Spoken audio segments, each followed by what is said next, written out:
And welcome, Hoosier fans, to this week's edition of Assembly Call Radio, where each week we discuss the most important topics in the never-dull world of Indiana basketball. This is our 126th edition of Assembly Call Radio, and it is our 518th episode overall of the Assembly Call, recorded on the evening of Thursday, June 13th, 2019. I am your host, Jared Morris. And let's begin this edition of the Assembly Call how we begin every edition of the Assembly Call, and that is with our Hoosier Proud banner moment. And Indiana is the national champion. When it comes down, Indiana will be champion. Smart takes the shot. The Hoosiers have won the national championship.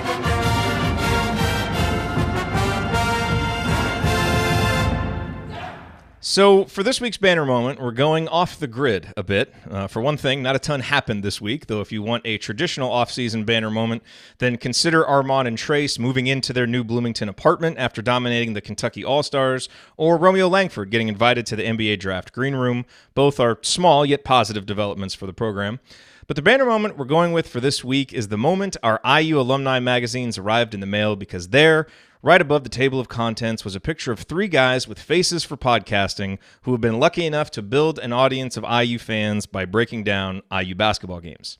And if you turn to the section in the magazine about podcasts by IU graduates, there is another picture of these same three goofy guys, along with a nice little write-up about our show, which will be beginning its 9th season this November. Needless to say, we were very proud and excited to be featured in the Alumni Magazine. When you've invested a lot of time and effort and care into creating something, it feels really good to be recognized for your work. So on behalf of Andy and Ryan, I just want to thank Lance Farrell, the editor of the IU Alumni Magazine, for doing the feature on IU podcasts, which everyone should read, because there are some really incredible, meaningful podcasts being done by IU grads, and of course for considering us worthy of inclusion. We thank Lance for that. And we also want to thank Michael O'Connell for the piece that he wrote about our show, and Ben Mraz for making us look good with his photographs. And most of all, we want to thank you, our listeners, our viewers, and even our hecklers, for giving our show meaning. As I've said before, without your attention, your loyalty, and the community that you've created around our show, we're just three middle-aged dudes talking into our computers after IU basketball games and on Thursday nights. But because of you, we're fortunate enough to have an audience that pays attention to us and supports us, and we get cool opportunities like being in the Alumni Magazine, which just makes us feel good. So thank you. We started the show for ourselves, but really, truly, we're still here doing it because of you.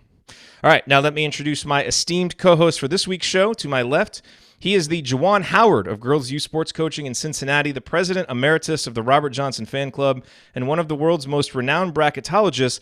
And he also has some questionable advice for Steve Kerr for how the Warriors can try to replace Kevin Durant's production during the rest of the NBA Finals. Well, Kevin Durant plays shooting guard. I should have Evan Fitzner play shooting guard. I don't know about that. Andy, what is your bottoms line on the last week in Indiana basketball? I'd love to know the context in which that was said, but it's neither here nor there. And also, it's so much funnier out of context. It also feels like a really poor time to draw any attention to that social media post of Joey Brunk hitting multiple baseline jumpers in a row, given we've all been burned by that before. So perhaps I'll steer out of that territory again and echo some of what you said about the Alumni Magazine. It was funny. I just had in my head that they would let us know when it was going to come out. And even when I got home from work that day, like I saw the Alumni Magazine sitting on the kitchen table, thought nothing of it, went on about our day, and we're over at a neighborhood like end of school year party, and my mom calls. They had just gotten home from visiting us, and she's like, "Hey, guess who we just saw in the Alumni Magazine?" I was like, "Oh, no crap, that was actually this edition." So but definitely a cool opportunity. Appreciate all the guys that you mentioned for making it a reality. I'm pretty sure that Michael may have gotten far more than he wanted or needed when he interviewed the three of us at the same time, and probably wanted to gave him a good idea of what the podcast is about, but probably also made him want to get off the call with us maybe earlier than he ended up being able to do. But yes, definitely a cool experience and a good part of the week. I will say, you mentioned Trace and Armand moving in. I forget who it was. It did a story on these new like student athlete apartments or whatever we want to call Hoosier HQ. I think our buddies over at the Hoosier Sound, I think, did that. It was it looks pretty similar to what I lived in my freshman year in Briscoe. I would say you could draw some parallels between those two in location only, I would say, but or proximity to Assembly Hall only, but really cool. Another, while not truly a necessarily an athletics facility upgrade. We talk about the things with Cook Hall and the locker room and all those kinds of things. It is another thing that is important to prospective recruits. So cool to see that. And it certainly makes anybody who went to college at IU anytime in the recent or even not so recent past a little bit jealous. And to my right, no, it is not Ryan Phillips. He has another week off, this time to cover Game 6 of the NBA Finals. I miss him. He's a great guy. We all do, Megan. It is also not the coach, Brian Tonsoni, who 1 week after missing the show to celebrate his son's wedding, clearly just got hammered. Beer, cheese curds, and music. It doesn't get any better. He has the week off to celebrate his anniversary with his lovely wife, Amy. I had to find the nicest looking lady. So in their place, it is one of our most frequent and popular guest co-hosts. Santa Claus? No, it is not Santa Claus, though in certain circles of the IU student body, he is known as the Santa Claus of the IU Sports Media School. Dominique Wilkins? No, it is not the human highlight film either, though his expansive YouTube channel is definitely an IU history highlight film. And it is also not... Oh, I forgot to put that drop in there. Well, that doesn't work. I had a great drop of Ryan saying Tom Pritchard, but it's not there. It is not Tom Pritchard, though the animated GIF of him dancing... Clearly so much time went into this, and I'm so sorry that didn't come through. There was a lot of payoff for that. It just didn't work out very well. Should I just say Tom Pritchard and pretend that it's a drop? I wasn't sure, but continue. Dear Alumni Association, if you want to just remove us from the from that issue, we will be okay with it. Ladies and gentlemen, it is another person whose show was featured in the podcast section, the godfather of IU sports podcasting, who's been doing it longer than anybody else. It is Galen Clavio, the host of Crimson Cast. Galen, what's on your mind right now when it comes to IU basketball? Just it feels like, weirdly enough, something about IU football made me think about IU basketball, because we're starting. I know, weird, and just maybe a bad omen. Want to think about IU football? Well, no. It's the fact that we're getting some quotes from Tom Allen, and there's been some stuff going on with practice and camps here over the summer, and it's like, wow, fall sports are back. And it's like, even though it's the middle of June, it does feel a little bit like we're getting closer to the start of the season. So that's nice. Plus, I live in Bloomington, unlike you poor guys, and our orientation started. Like, there's groups of kids walking around campus, and once that happens, it's like we're on that downward slope where we get to the start of the semester. So it's not that far away. It's coming up relatively close. All we got to wait for is the schedule release, which will surely come any month now, right? You would hope so. By the way, here's that drop. Tom Pritchard. So it was there. I just didn't. By the way, I did want to. I'm not sure what's going on. I mentioned this to Jared, but I was in CVS on Kirkwood Avenue about a month and a half ago, and I'm up on the second floor, and this kid is walking near me, and he looks up and he sees me, and he's like, "I know you from Assembly Call." It was great. It was a classic situation. I loved it. And Galen grabbed him and said, "We've been doing our podcast longer than those guys." Yeah, but you guys have had video longer than us, so it's probably fair.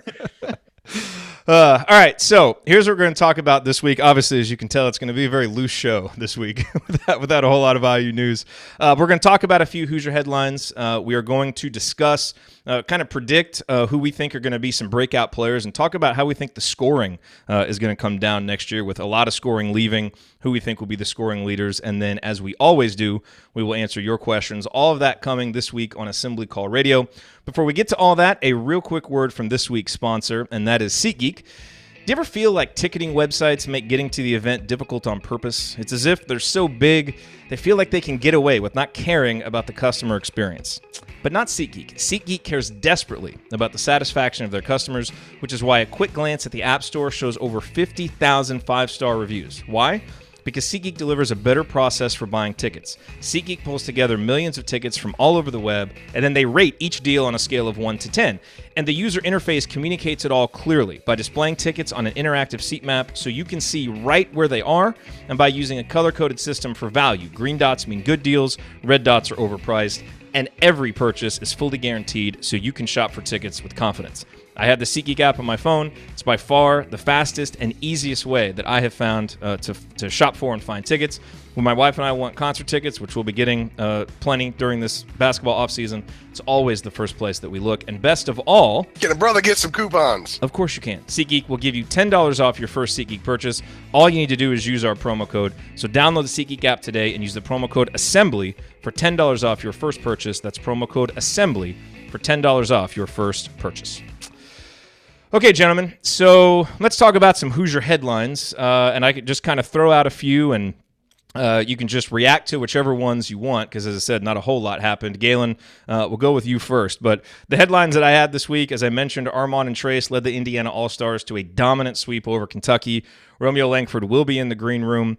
Juwan Morgan had some more interesting comments about Romeo Langford, speaking about how tough he was, how committed he was, how bad his back was before the Big Ten tournament, echoing some things that he had said on the Hoosier Hysterics podcast. And then also, Andy, you mentioned the Joey Brunk video.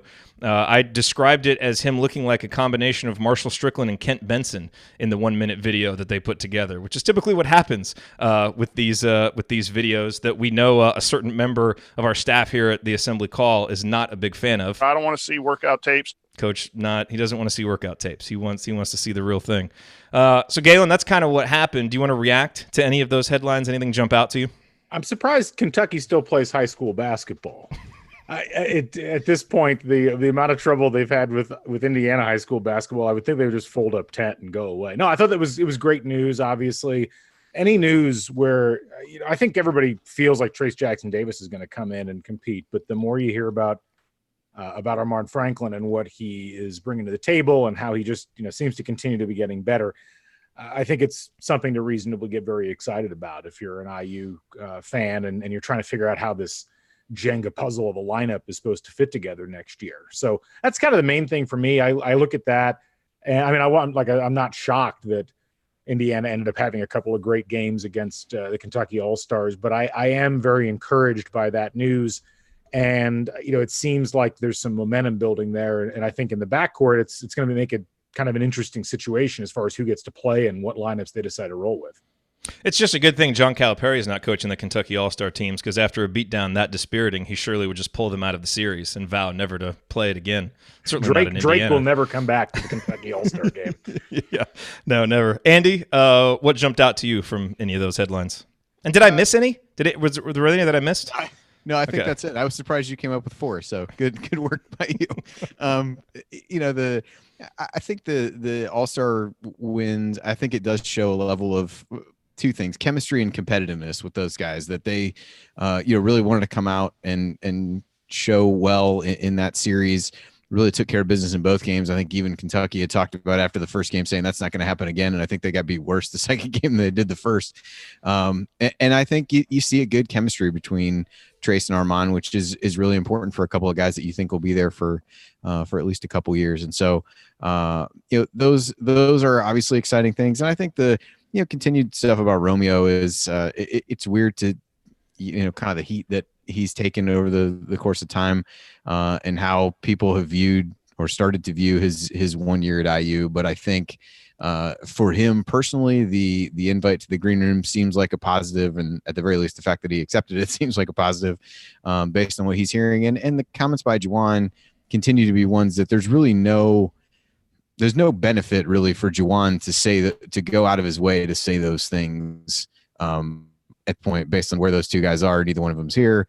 Neither one of them is worrying about alienating future IU teammates or whatever like that. I mean, I think it's truly the actual story from a guy who was there to know about it. So I think those are positive. And like I said, I'm trying not to get I'm not going to get too sucked into the video, as we all thought Evan Fitzner would never miss. And apparently at some point I felt it apt to compare him to Kevin Durant in some way, shape, or form. Those audio drops that you just never live down. They're the best. Galen, regarding the comments from Juwan, do you think that does anything to affect the long-term legacy of Romeo? I mean, I'm glad he's speaking about that, just because some of the narratives that happened toward the end of the season were, infuriating is probably the word that comes to mind. Unfair is another word that comes to mind. And as Andy said, there's no real reason for him to come out and say these things if they're not true. So I'm glad that he is saying them, because that was what he's saying is kind of the impression that I had of Romeo, but you lose 12 out of 13, things don't go well.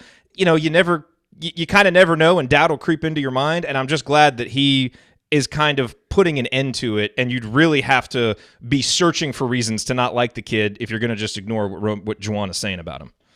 Earlier today, I pondered and then decided not to put a poll up on the Crimson Cast account, which was, which former IU player do IU fans owe the largest karmic debt to? And Romeo Langford was one of the individuals that was in the poll. Sean Klein and Bracy Wright also made the cut. So that'll kind of give you an idea of the lineup I was thinking of there. But look, I think it's a great question.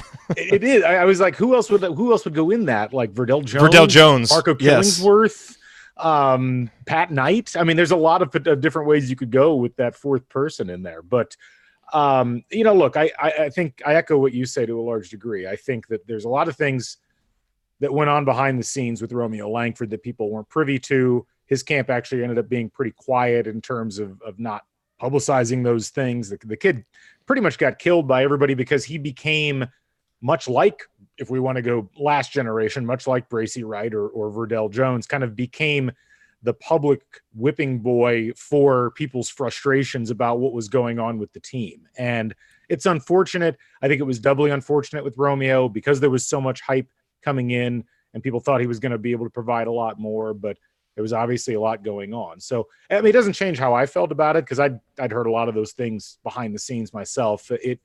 Certainly it's hard to reconcile that in the moment of frustration of watching the team not do well and feeling internally like, well, somebody has to be to blame for this. But in reality, it's, I think, one of many unfortunate things that happened this year. I don't think it's going to make a big difference short term in the way that people's attitudes are toward him, but we'll see long term. Hopefully people start to realize what was going on and what he had to deal with throughout the course of the season.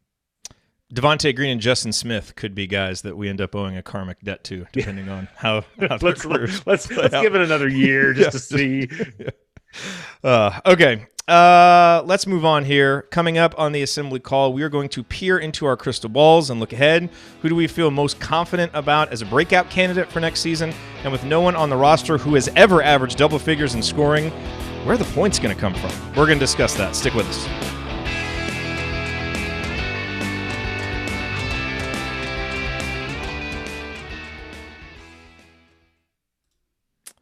All right. And hello to everybody watching live. That was a nice, quick first segment there. Nice job, fellas. What's up, folks? How you doing? And my wife is home, so I'm. Hey. Things are good. Hey. But hey, banner moment to my daughter for being good there for those 10 minutes while we did the first segment. That was I feel like she and I reached a new important point in our relationship here, where I can come in here and broadcast, and she can hang out in there. That was pretty good. That was pretty good. All right. Joel says Pat Graham. Were Indiana fans unfair to Pat Graham? I don't really recall that. I don't think they were unfair to him. I think I think like something owes him a karmic debt. Like his medical condition, I think, owed him a karmic debt. But I think fans were always disappointed. I went back when IU Artifacts posted that 89-90 poster today. I was going back and watching some of that Wisconsin game that I split a link to, and it's a shame. And I remember listening to those games on the radio, and Pat Graham hit 33 free throws in a row that year, or something like that. Like he was such a key part of that roster, and it never really. The injury just never let him materialize the way that it would have been. God, that's the worst, man. When careers just get derailed like that, and when you get little hints of it too. It's like a guy whose birthday was today, Glenn Grunwald. You go back to him. I mean, I believe that was a guy. I think he was Mr. Basketball, or he was very well regarded, and he had, I believe, quite a few leg or knee injuries that created problems for him throughout the course of his career. Yeah. Do you guys have any Game 6 predictions for tonight? No, not really. I think at this point, Toronto's going to be spooked. I like Golden State in this game. I don't like Golden State to win the series, but I like Golden State in this game. Yeah, I kind of feel the same way that you do, but then you look at the rosters and how much Toronto's dominated them when Durant's out, and I have a hard time thinking they're going to beat them for 48 minutes because they needed that stretch from Durant at the start of Game 5 to win that game. So, Well, they did win Game 3 though. They did. Yeah, I mean it'll be interesting. I'm looking forward to seeing Clay go off because I have a feeling he's going to have an incredible game. Yeah. There was an article on ESPN about his shooting percentages in the finals. His effective field goal percentage in the NBA finals is like 61% or something like that, which is That seems insane. Yeah, that seems pretty good. Okay. Are we ready to hop into this then? Yeah, the breakout kid, Demezi was one of them, right? You had Race Thompson written twice, so I don't know if that's who you're going to pick or not. Oh, no. I just wanted to give Seth a little. But you had Race Thompson, Joey Brunk, and then Race Thompson again. So I didn't know. Very confident in Race Thompson. Apparently you are. Yes, no, I did. It was supposed to be Demezi. Okay, that's what I thought. I updated it, but I wasn't sure. Okay, so here's my question about this, and I'll bring this up when we're doing it. How do you define a breakout candidate? Because, like, to me, just as an example, like, I don't think Al Durham ended up breaking out last year. He just progressed like you would expect a sophomore to progress. So I don't necessarily think of that as a breakout. Do you think there's a distinction between the two? And if so, what is the distinction? Like, I feel like Juwan Morgan breaking out 2 years ago, that was a breakout. Going from role player to, like, kind of a leading man. That, to me, was kind of a breakout. Or going from a nobody to, a key rotation piece. So it's almost like if you jump 2 levels, you break out. If you just go up a level, you're just progressing like you normally should. Is that a ridiculous stance, or do you think that that's a good way to frame this? I would tend to agree. I was trying to think of who the last person would be that you'd consider that way, and the Juwan a couple years ago was the one that came to mind from. I mean, I don't know. Al like he doubled his shot output last year, and played significantly more minutes. I don't know. Yeah, maybe he was. He's kind of like an edge case between the two, I think. Yeah. So you could kind of go either way there. Yeah, Chad says breakout is something beyond the expected. So anyway, we can kind of sizable leap in production, or but we can just heck that could be Devontae Green this year. Yeah, I mean, if he becomes like a third team All Big Ten player, an honorable mention All Big Ten player, I would consider that a breakout. Yeah, that would certainly be a breakout. that sound drop may come back to bite me. Okay, let's hop in and do this here.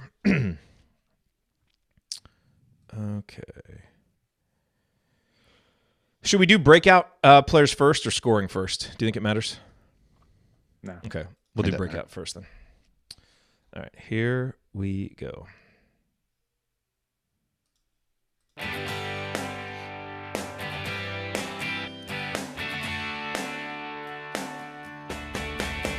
This is Verdell Jones. What's better than an epic buzzer beater? The full court dribble and a perfectly placed pass to set it all up. And, of course, celebrating with Hoosier Nation afterwards. So join Jared, Andy, Ryan, and Coach on the assembly call after every IU basketball game. Go Hoosiers. Thank you, Verdell. Welcome back to the Assembly Call. You can find all of our content at our website, assemblycall.com. And if you ever want to participate in our unedited live broadcasts or watch those replays, then check out our YouTube channel, youtube.com/assemblycall. I'm Jared Morris. I'm here with Andy Bottoms and our special guest co-host, Galen Clavio from Crimson Cast. Guys, our friends over at Inside the Hall had a couple of interesting articles on a week, as we mentioned, where not a lot happened. They kind of rolled out their off-season storylines series of articles, and so I thought a couple of them would make for interesting fodder for discussion here. The first one was breakout candidates. This was by our buddy Seth Tao, and he, for breakout candidates for next season, he listed Race Thompson, Joey Brunk, Demezi Anderson. Went into some of the reasons why he thinks that those guys are breakout candidates. So I want us to kind of go through and give our predictions for breakout candidates. Before we do that, though, I feel like we should get on the same page for what exactly is a breakout.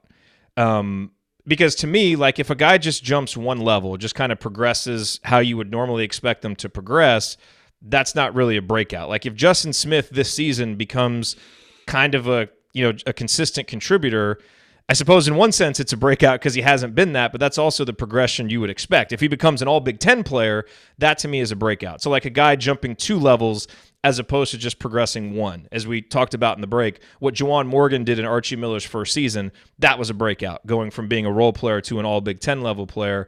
An edge case that we discussed, Galen, was Al Durham. Did he break out last year?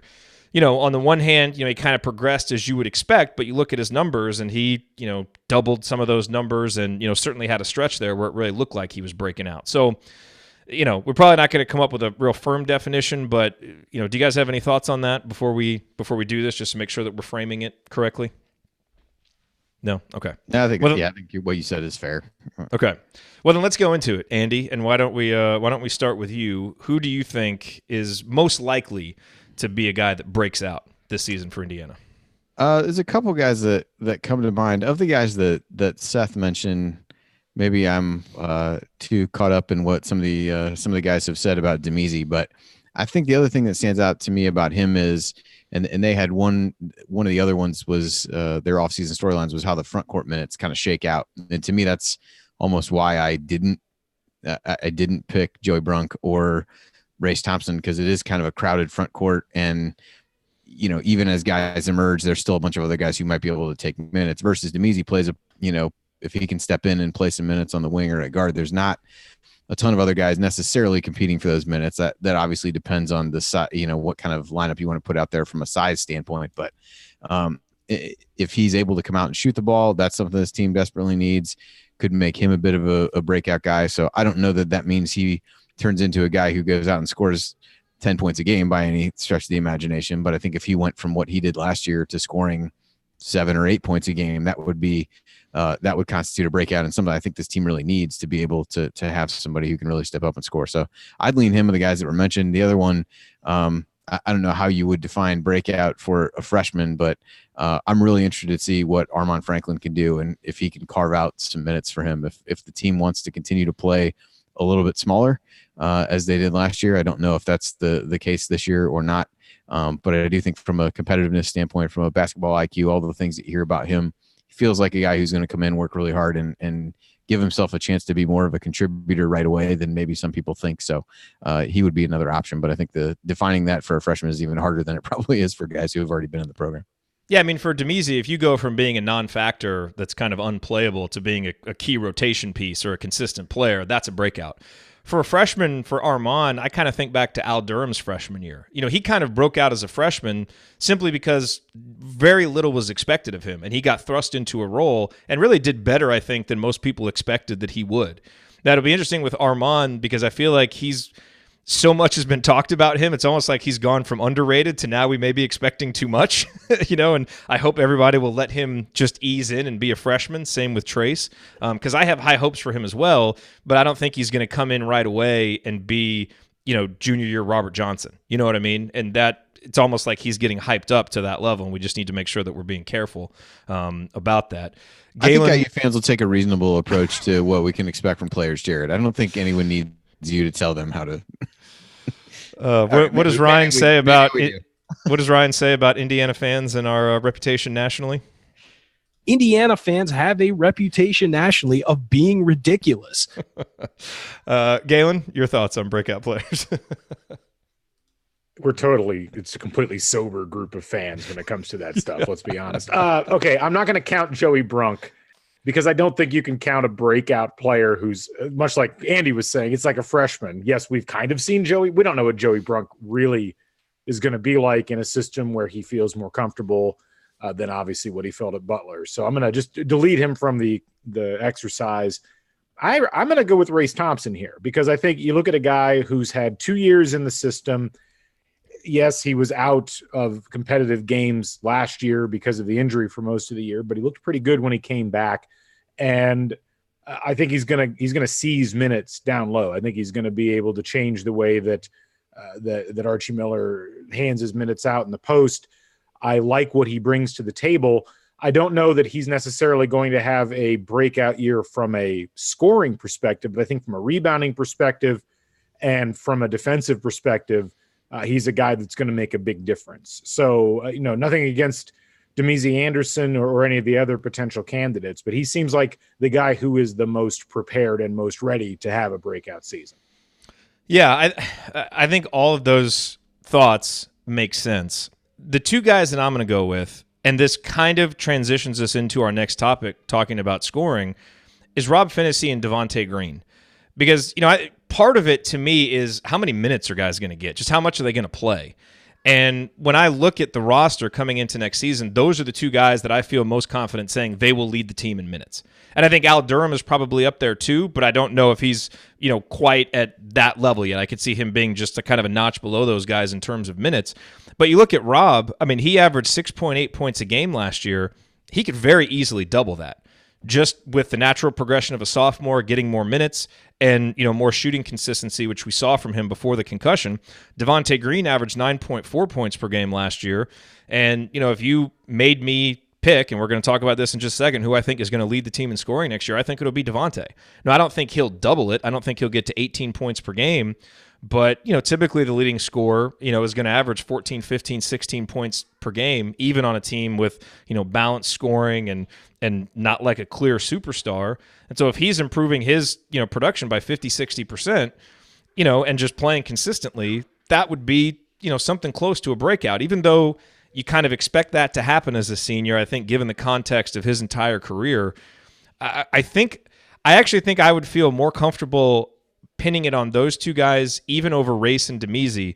Not that I disagree with your reasons for those guys, but just because I feel so much more confident in the minutes those two guys are going to get. Because I don't see any scenario where Devontae and Rob Finney are not playing 30 minutes a game. I just don't. And I think just by virtue of being on the court so much, the experience that Devontae has and the maturity that Rob already has as a sophomore, I have the most faith in those guys.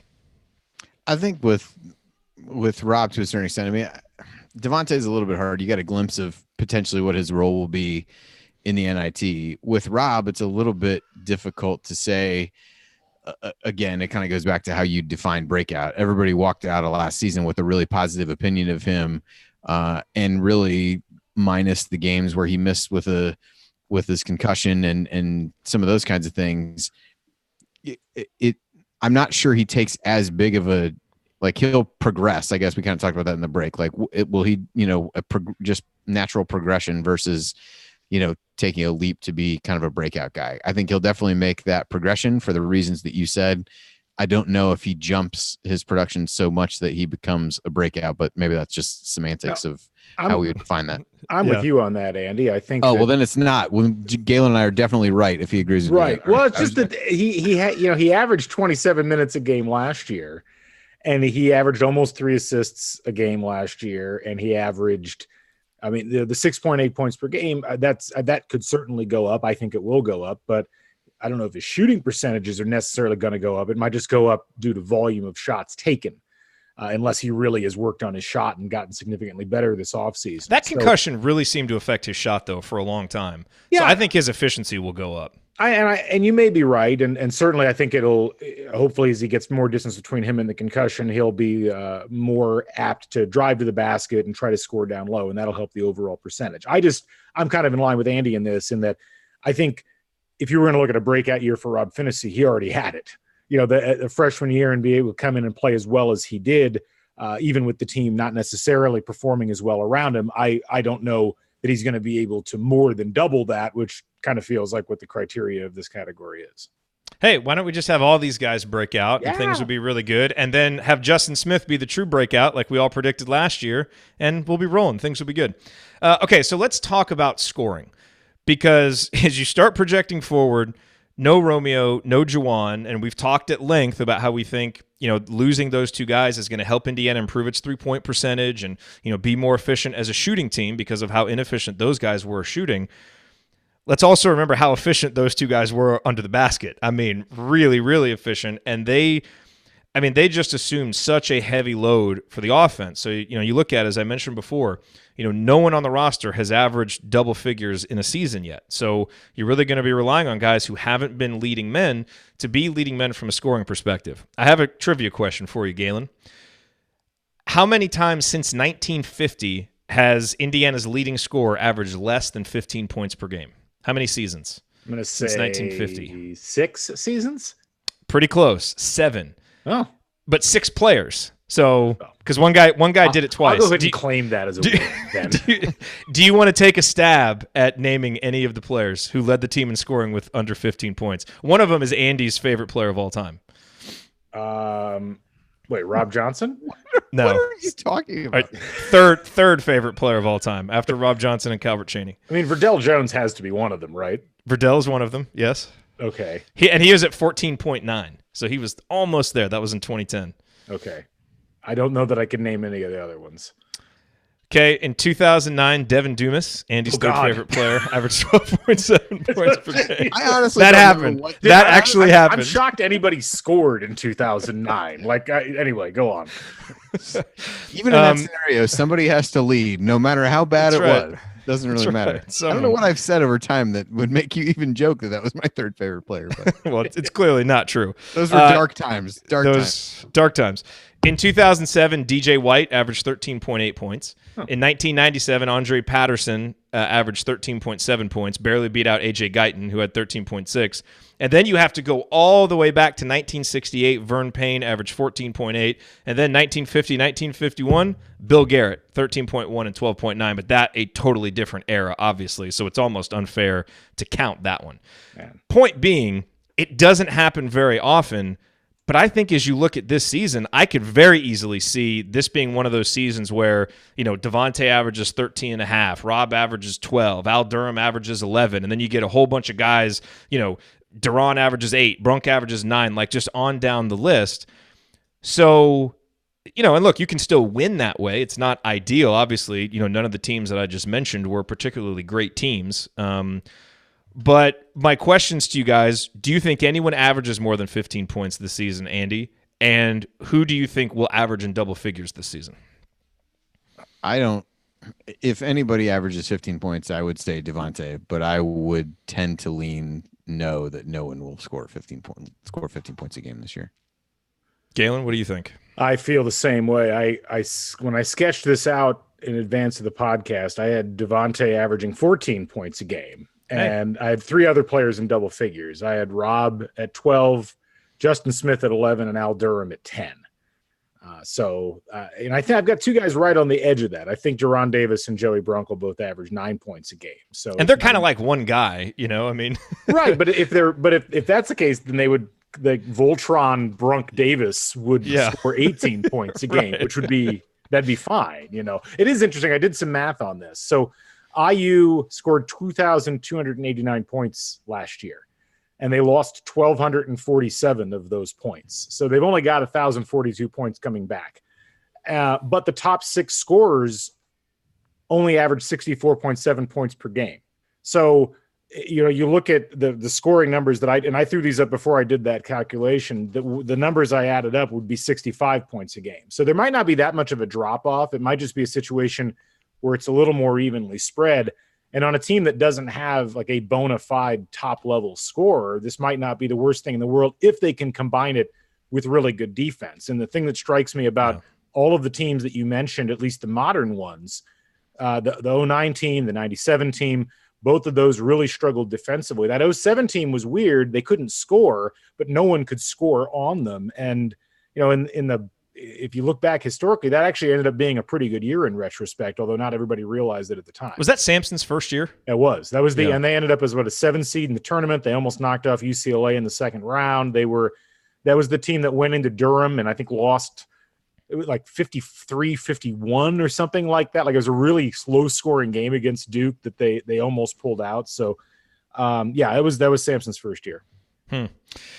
Yeah, and the wild card in all of this, of course, is Jerome Hunter. I mean, we, kind of have to throw that out there because he's a guy that I could, and again, you want to be, he's been hyped up so much. This is another guy that we've got to slow down. He's been out of he'll have been out of basketball for a year if he's able to play. He's still going to be a freshman, kind of going through it for the first time.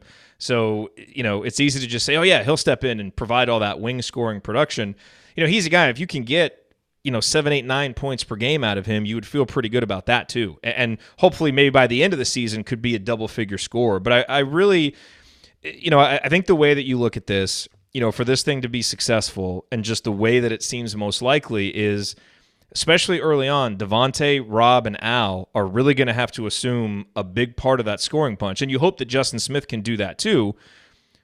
But especially with the longer three-point line and, his struggles to shoot, it's really going to have to come in transition, offensive rebounding, doing some of those things. Hopefully he's really focused on those things. And then, if you can count on, as you said, the Voltron, Brunk, and Deron Davis, to get you 15, 16, 17 points, that's really where it's got to come from. And then hopefully as the season goes on, you can get, Trace Jackson Davis to be a consistent scorer, Armand to be a consistent scorer. Maybe a guy like Demezy steps up as a guy who can come in and knock down a couple threes a game for you, and Jerome Hunter, another guy. So, but I think the bulk of it is going to have to go to those experienced guards and the big men early on, and then you kind of bring those other guys along, and hopefully the offense comes around. But I do think Indiana's going to have to win games early on with defense, Galen. And the one thing that we've seen with pack line teams is in the third season, the defense usually comes around pretty well. And you've got more institutional knowledge, more guys hopefully recruited to the system. So the offense is a worry, and it's going to be a lot different this year. But I think early on, Indiana is really going to have to rely on its defense, and then hopefully the offense comes around as the season goes. There has to be better shooting, just across the board. There just has to be better shooting, and there has to be better game planning and better offensive tactics by the coaching staff to try to get these guys shots, because as we saw for most of last year, I mean, they were over reliant on Romeo Langford inventing drives and figuring out how to get inside. They were over inventive on dumping the ball into Juwan Morgan in triple teams and having him figure stuff out in the block on his own. It's not a sustainable trajectory. And I think it's what makes this year so hard for anybody to figure out, I think, in terms of what's going to happen, because you just don't know what our defense is going to key on. Who do you come out and say, well, we're going to stop that guy? I mean, you could try to stop Devontae Green. He'll just take 30-foot jump shots. He might miss them all, but he'll take them. You can't really effectively defend that guy in a traditional manner. And so I think that everybody's confused as far as what the offense is going to be here. It's going to be really fascinating to watch it develop. And I think it's going to be a work in progress, probably into the early part of the Big Ten season. Andy, do we think one thing that we haven't talked about a lot is free throw shooting, which has been abysmal for 2 straight years? Do we think that improves? Romeo shot 72% and was much better toward the end of the season. Juwan, struggled again, shooting 65%. So together, those guys were under 70%. Fitzner didn't add many. He only took 15 free throws. But, you'd think with, if guys like Devontae and Al are taking more free throws because they're around 75%, maybe a tick below that, you would think that maybe the free throw shooting would improve. Justin Smith, only 51%. That's another place where Indiana can maybe steal a few more points. How do you see that kind of projecting out this year? Yeah, I mean, I think you got to project, as you said, the guys most likely to take those are the guards at this point, given that they'll probably have the ball in their hands the most. I think you've still got guys like Justin and Deron who, to the extent that they get to the line, you don't really know what you can expect there. Joey Brunk was a 65% free throw shooter last year. So about again, as a big guy, is he able to do a little bit better than that? So I would tend to think it gets a little bit better, if for no other reason than it's hard to envision it being worse. But I do think the guys who are most likely to get fouled on this particular team seem to be among the better free throw shooters on the team for the most part. Certainly guys on the perimeter. Galen, I was curious where you had Trace from a scoring perspective as you sketched that out. He is part of the Davis Brunk Voltron, which would be 9 points per game each. And then the Trace Jackson Davis third part of the Voltron is also at 9 points a game. So I think all of those points are interchangeable, and I do think that Trace Jackson Davis is going to come in and make an impact. I mean, if people forget, Deron Davis as a freshman, I think averaged 9.5 points a game. I think it's entirely possible that Trace Jackson Davis is able to do exactly the same thing. Deron Davis also shot 76% from the free throw line his freshman year and has been around the 50s. So, and he's got a nice free throw stroke. So it would really be nice if he would get back to that. That feels like it happened before the polar shift. Like it feels like from the Jurassic period or something. Yeah, Andy, what were you going to say? Yeah, I feel like what we'll probably find is that given all those front court guys, we'll ideally after a handful of games kind of get into doesn't matter who scores it, but you need X amount of points from the front court, and it's going to be different guys contributing each night. But I think eventually you'll get to a point where you've got a pretty good target for that. I know guard rebounds was one of those things a couple years ago where he was like, hey, we need to get to, X number of that. I think you might find the same thing in the front court and figure that out. I think Trace could find his way into double figures just by activity level, putbacks, different things like that, where he could score close to double figures and maybe not make a shot outside of 5 feet from the basket, potentially just based on activity level and things like that. But you got to figure out how the minutes shake out in the front court among all those guys who can have a chance to stake their claim to playing time in a potential starting role. Tell you another place where Indiana could be improved next year that's not getting a lot of play is in transition, actually, because with Trace and Justin Smith, you could have a really lethal transition combo. And last year, Indiana was not good in transition. Romeo was really bad in transition. Our guards weren't very good, and basically Justin was the only one who finished with any efficiency. That should be one of Trace's, one of the things he can really do, and Joey Brunk too. Seems like he'll be, pretty good at that as a big man. So I think that's another place. As you just look for, on the margins, where can Indiana maybe get a couple more points, be a little bit more efficient? You improve the free throw shooting a little bit, get a little bit more out of your transition opportunities, and I think those can go a long way toward helping out the offense. All right, coming up in our third segment, we are going to answer your questions, which include one about the in-game experience at Simon Scott Assembly Hall and another about Archie Miller's decision to roll with just 11 scholarship players, at least for now. Stick with us here on the Assembly Call.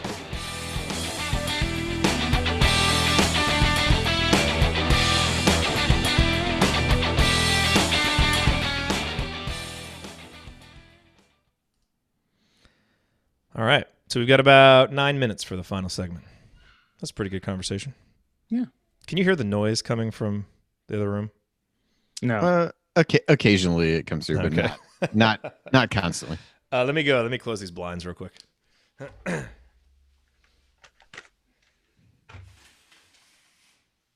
Deron Davis averages like 5-point-something points per game last year, but over the last 14 games, he averaged 7 points per game. So Who's that? Deron. Oh, Deron. So, yeah, I don't know. It's interesting. I could see this team up in their scoring average to like 74, 75 points a game, or they could go the other direction. They could just try to choke the offense off entirely.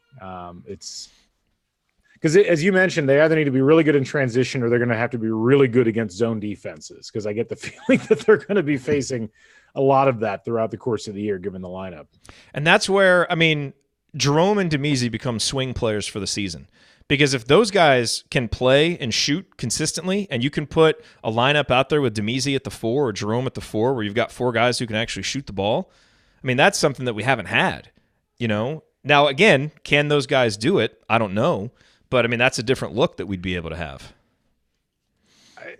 You seem skeptical.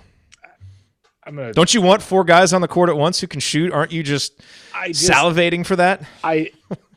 I'm trying to think of how to diplomatically say this. I think some of the plaudits awarded by recently graduated players to their teammates might be over exuberant in their abilities and chances. I agree with that, but it's not out. It's not out of the question that he could be a useful shooter for 10 minutes a game. We haven't even seen him do that for 2 minutes a game, though. Like, there needs to be a stair step. Like, it's like Joe Hillman didn't contribute really his first year and a half, and then he gradually got to the point where he could play. But at least we saw stuff out of him, in the beginning of his sophomore year, and they ended up becoming a big part, later on. It's like, from the standpoint of, I need to see him do something first before I sign on to the idea that he's going to go out and give us 10 minutes a game at the 4. He made like 5 threes in an exhibition game. What more do you need, Galen? Yeah, I know. He's looked good in highlight videos. I'll just be no. quiet. I know. I agree. Again, it's easy to let your mind go, and we always do this. We talk ourselves into idealized versions of players, but I'm just saying, the one skill he's supposed to have is shooting. So if he can at least get on the court, and what I'm saying is, like, against a zone, if you could at least put him out there to get 4 guys who could make shots, if he's at least usable in that kind of situation, that's something that we didn't have. And I don't know if it'll be possible, but I agree. However, Archie has steadfastly only played or tried to only play guys that can also do things on defense. And as bad as the pack line's been for IU in moments where they've had guys who don't defend playing out there, I mean, yeah. So Kent would like you to stop talking reality. Sorry. Yeah, this is the off season. That's right. Let us have our fun. All right. You guys know who I am. You know what I do. Come on. Okay. Let's hop into this. So we'll do Brian's question. I'll kick this to you, Galen. It's a big, meaty question, and so maybe we just, I don't know, try to cover it in kind of a short amount of time. We can always stay on a little bit afterwards to cover it. Actually, you know what? Let me do the Archie Miller question with 11 scholarships real quick, just to hit that one, and then we'll end with the other question because I'm sure that'll take us to the end. So we've got about 9 minutes. So I'll kind of put in the chat a little countdown, and then when you hear this, that's it. We're done. No more questions. Then we'll go into our close. Okay. All right. Here we go. Andy, I'll kick you the scholarship question. Okay. And what I thought might be interesting there is, with the notice of infractions that's coming down, from 6 schools, as they said, could that potentially lead to some transfers? Do you think? Like, would those guys be able to transfer and be eligible at a new school this year? They wouldn't be. They wouldn't be this year, but they could potentially be guys who could be sit-out transfers that you could get with your extra scholarship. I don't know what the NCAA would do from a waiver perspective in that scenario. If they'd be lenient on giving those out, if you could get somebody that transferred and got enrolled, it seems like no, because presumably any good player was probably involved in the transgressions that were there anyway. But well, yeah, that's true. You can transfer, but you're immediately ineligible. So congratulations. That's true. Yeah, I don't know. We got a couple scholarships. We could wait Silvio De Sousa thing, let him play 2 years later. I mean, maybe there's a chance that a freshman who, like somebody like that, might be able to get out of being there. But I don't know about the others. I don't know. Okay. All right. Here we go.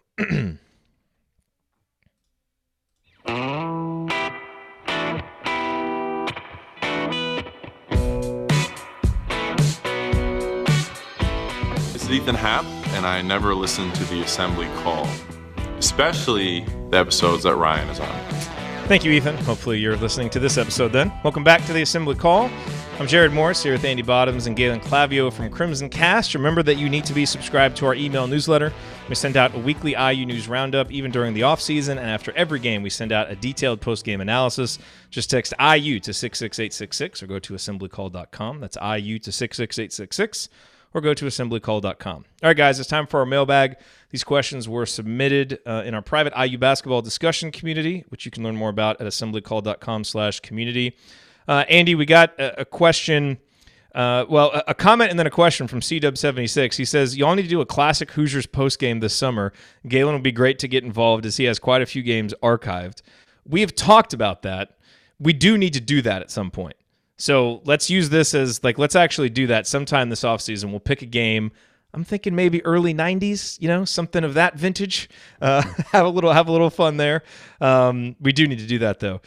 Maybe, you know what would be a good one? Maybe one of the Fab Five games with Juwan Howard in it, because there were some classic battles. So maybe we'll do one of those, because that'd be pretty interesting. But C-Dub's question, he says, my question would be thoughts on Coach Miller's plan to hold on with just 11 scholarships. We've covered this before. I didn't know, Andy, if there was anything interesting in light of, the notice of infractions that are apparently coming down against 6 schools, because that's one of the things Archie talked about is sometimes guys can fall in your lap, potential transfers, maybe not for this year, but, sit out transfers. Any lingering thoughts on the 11 scholarship storyline? Yeah, I think it remains to be seen what options would really come out of that. We talked about it a little bit during the break. Maybe a freshman who's enrolled there. It just is all dependent upon the timing. If you get to the point of the year when, school started and those kinds of things, then your flexibility for anything this year is extremely limited, if not gone. For potential guys that would sit out, then you do open yourself up to some potential options there. I think at that point, to me, it's just a matter of, does the flexibility that those 2 scholarships provide you, is that worth more than what you might get out of bringing somebody in at the 11th hour that may not really fit what you want to do? And I think the answer to that question is yes. at this point. It's certainly a risk because of Jerome Hunter's injury, as we've talked about before, and knowing what you might be able to get from him, and just having that few bodies from a practice perspective. Even last year with a ton of guys on scholarship, and even a walk on like McRoberts, you had a number of guys and you still struggled at various points to be able to get enough guys to really get a competitive practice going. So that to me is the potential downside. But again, we've seen in the past, handing out scholarships, filling them for the sake of filling them, which really never panned out in any way, shape, or form. So I think at this point you stay committed to guys that you think can really help you right now. And if you don't have those guys out there, and you don't have ones you can bring in as transfers, you hold on to the scholarships until you have options for somebody else that could come around and could help you. Well said. Galen, I want to get to this question from Brian, our longtime listener, Brian. He said he would like to hear a discussion debate on the current game day experience at Simon Scott Assembly Hall. It was a long email that he sent us, but he was wondering about possible changes to the student section, especially if students aren't filling up all their allotted tickets, possibly renovating the balconies, changing up the in-game experience. If there's anything that should be done with student behavior, especially in light of last year's, issue with the chanting, which definitely got overblown. But just obviously you're there, you go to more games than we do. So that's why we held this question for you. Your thoughts on the game day experience. And Coach has said on the show, blasphemous as it may be, that the in-game experience at Mackey Arena is better than the in-game experience at Assembly Hall. I haven't been to Mackey in, good Lord, 20 years, so I don't know what they're doing now. But your general thoughts on that and things that Indiana could potentially do to make that better. Well, I think if the in-game experience at Mackey is better over the last few years, it's because they've had a better team and a better program, and they've won more. And I think really that's what it comes down to. I think people are expecting to walk into Assembly Hall and have the same experience that they had when they were, when it was the 1980s or the 1990s or even the early to mid 2000s, when the place, had this atmosphere and its life all its own. And it's just not there right now. And it hasn't been for a while. And I think I don't think it comes down to the marketing. I don't think it comes down to like the student section being somehow worse than it was before. I think those are effects and not causes. And I think the cause is ultimately just the fact that for the last 25 plus years, this program has underachieved relative to what its prior level of achievement was. And, you can walk into some really excellent environments in college basketball around the country, and they're almost always attached to programs that have won consistently, and people go and they're naturally excited because they know they're there to watch a winner. I mean, I went down to Cameron to watch, the IU Duke game this year. And, granted, Cameron is a very special place all by itself, but it's that way because they've won for so long. And the atmosphere down there was the closest thing I've come to reminding me of what the atmosphere was like in the late 90s in Assembly Hall when I first stepped in there as a student. So I just, to me, I think almost all of the problems that people complain about have just stemmed from a lack of success relative to what we think IU basketball should be.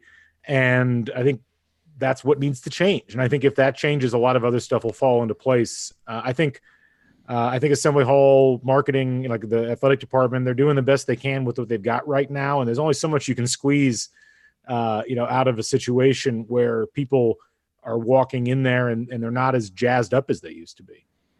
It's funny because Galen and I, before the show, were talking about U.S. men's soccer team and versus the women's team. And so I went to the national team game here on Sunday, and they played poorly. But even before the play was poor, the atmosphere was a 180 from having gone to see the U.S. women's team 2 or 3 years prior. The amount of people there was less. I mean, the women's game was like a party atmosphere because the excitement of winning and what you were going to see and the anticipation of the excellence that you were going to see was completely different than what you'd expect. And the result on the field actually played out that kind of reinforced the kind of, I'm going to take a wait and see type of attitude. But to me, you could do whatever you want between timeouts. If the team is exciting and winning, that excitement gets you through from the end of play to when play resumes again. That excitement overarches everything. And that goes back, you said about Duke, to any place else. Watching a winner is a hell of a lot more fun than watching a team that's been mediocre and inconsistent. And there's not a lot of things you can do to, put air back in the balloon when some of that's been removed based on just the general lack of excitement. So it's a little bit of a chicken and egg thing, but there's definitely some truth to that. Finally here, Galen, Joe says that he would like to personally thank you for your extensive YouTube collection. Many hours of pleasure for him and all the IU fans. It's the greatest gold mine on the internet. Chronic Hoosier would also like to thank you for that as well. So we just want to plug the YouTube channel, Dr. GC. You've got all those games on there. You keep adding them. Oh, he wants to know if you've ever tried to track down more games from the 60s, 70s, and 80s, or more of those old Channel 4 games. We got about 20 seconds. Channel 4 games are tough to come by for a lot of reasons, but keep an eye on the YouTube channel this summer because there's some pretty cool stuff from the 60s and 70s and 80s coming down the pike. I've had some folks send some stuff into me. So you guys will enjoy what you see, I promise. It's awesome. That's it. We're done. No more questions. All righty, that's going to do it for us on this week's edition of the Assembly Call. If you want to see us do the show live, join us at assemblycall.com on Thursday nights for the live broadcast of our Assembly Call radio recording. And, of course, you can always subscribe to our podcast by searching for Assembly Call wherever you listen to podcasts. And don't forget to go to assemblycall.com or text IU to 66866 to join our free email newsletter. Thank you for listening. We'll be back to talk with you again next Thursday night. More IU basketball talk. Until then. Take it from me, Freddie Mac Swain Jr. Keep your elbows in, your eyes on the rim, and, man, go up and dunk the ball. Go Hoosiers. Thank everybody for coming out. All right, I got to get out of here, folks. Thank you. All right. And cut. Yeah. By Nice the job, way, gents. Jared, just to let you know, I've actually got some IU football games that I was given by Really? folks close to not close to the program, but close to athletics in general. So I've got those digitizing, and those will be going up soon too. I love seeing those old football games. Back when football was good. Yeah. It happened. It really did happen. It did. It Six was, bowl games in 8 years when going to a bowl game meant something, or 9 years, Right. whatever it was. That's right. Got to get back there, Those were man. the days. Those were the days. Those were the days. Who? Where was this? Was this maybe this was a discussion on Twitter? Someone asked, "Has the Indiana athletic department ever had overall better coaching than it has right now?" And the obvious argument to that was maybe it was Martha the mop lady that asked this. The obvious argument was, well, look at the 80s when you had Mallory, you had Knight, you had Yeagley, all those great coaches. Pete Bell. Yeah. And I don't know what the depth of coaching at all the other sports was, but do you think that right now rivals any time in the past when it comes to overall coaching in the athletic department? I know that's a big question. I mean, it's overall, it's right there with the late 80s. I mean, the late 80s just had so many good coaches. And certainly, I mean, you could make an argument that maybe the early 70s, there was a kind of a sweet spot where Jerry Yeagley had just started, and you still had Councilman and Billingsley, and you had Knight.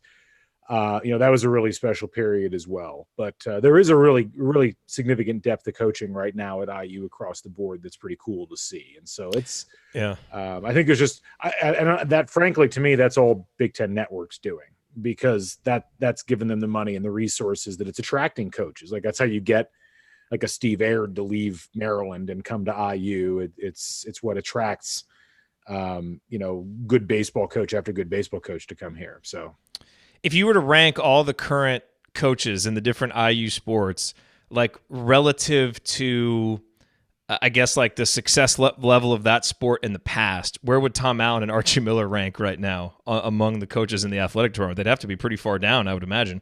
Because that's the one thing. It's great coaching, but your two big sports, those are the two that have to get back at it. And we don't know. The jury's still out on both of those guys, obviously. We all believe, I think, pretty well in Archie Miller. But we got to see the results. So that's the thing. Yeah, it's interesting because I'd have to sit down and really think about it. I mean, it's tough to rank that stuff. I mean, I think the world of Todd Yeagley. I think that they, like what they do over there at soccer is just tremendous. So he's like a clear number one to me. And then after that, it's like you get a really, really tight cluster of coaches who are right up there. And I mean, I obviously. What swimming and diving have done here over the last last 5 or 6 years has just been tremendous as well. So they're right up there also. Yeah.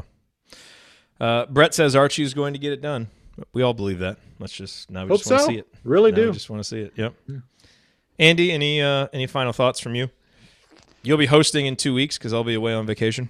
I will be. I believe my wife pointed this out that next Thursday the NBA draft is also taking place. So I don't know what we want to do about that because you're not going to be able to get Ryan out. will probably be Ryan will probably be out again. We'll just do it. We'll do it live as Bill O'Brien said. Yeah, depending upon Bill when O'Brien. it starts. Bill O'Reilly. Yeah. not Bill O'Brien. We I mean maybe he did. Who's to say? We don't know what he said. I need to get that sound drop. Yeah. We'll do it live. So yeah, I mean we might be at a point. I forget how long the rounds are on the NBA draft. You might be at a point where Romeo would either get drafted during the show or that would ideally be the best. for him. Ideally for him, just before it. But what time does it start? I do not. Okay.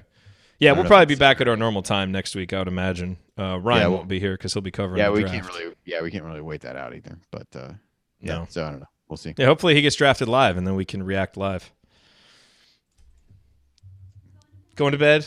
You'll need to get somebody night, who knows something about the NBA to really be able to actually accurately provide insight on how Romeo will fit into that team. I'll just maybe we'll get. I'll just sit here and go, hey, I didn't know that guy was on that team, so that'll be useful. But I'm gonna say hugs.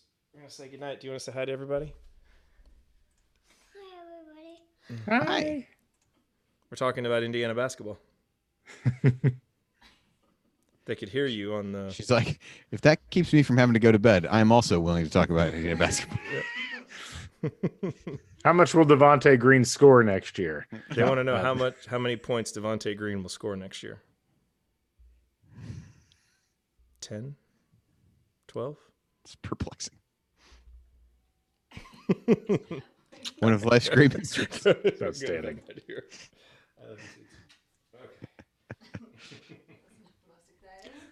She's like, what is this? Mom said he was working. I know. All right. Cool. Anything else before we sign off? I don't think so. No. She has gotten big, as Jen said. They grow, man. They grow real fast. Fast, yes. Real fast. Yeah. All right. Well, thanks for having me on, guys. Great. Hey, man, always great to have you. Yeah. We'll be around. You guys should come to Bloomington for the Crimson Cast bar crawl that we're planning for early August. Yeah. Is that happening in August? I think we're going to do it in August. If people want to do it in September, we might be able to push it back to then. But yeah. Do you have a more firm date in mind than early August? Yeah. Let's see. I think we talked about. I'll double check with Scott, but I think we talked about the 3rd of August, which is a Saturday. But Are you gonna try and tie it into any type of live broadcast anywhere? We'll probably do something. We might do a live podcast from like Switchyard or something like that. We've done everything else over there so far. So, what kind of setup do you bring to something like that? I normally bring my laptop and I just bring my Blue Yeti and just put it on round, and I'll just stream straight from there, or I'll record on site and then run it back later or something. Do they broadcast it like there? Or you're just doing it? We have had way back when we did that thing at Sports, they did have it over the PA, and we might do something like that this time. We'd have to get a PA set up for that, but that wouldn't be too hard to do. Okay. I'd have to talk to them about that, but we could figure it out. Yeah. Let me know a date, because if we can make that happen, that'd be awesome. Yeah, keep me posted, because I think the weekend after that we have a bunch of stuff going on, but might be able to swing that. That's a few days after my birthday, so maybe I try to weave in a nice birthday-related trip to Bloomington. I think that sounds like a plan. I will nail like 2 months after my birthday. We'll see if I could do the same thing. It's like 3 weeks before my birthday. There we go. Yeah, we're celebrating. All the IU podcasters are getting together to celebrate their birthday. We just picked a date in the middle. Perfect. Amazing. I will nail the date down with Scott, and I'll let everybody know about it. All right. Okay. All right. That'd be awesome. Sounds awesome. All right. All right, guys. Appreciate it. Talk to you. Have a good one, everybody. See y'all next week. Later. All right. Do.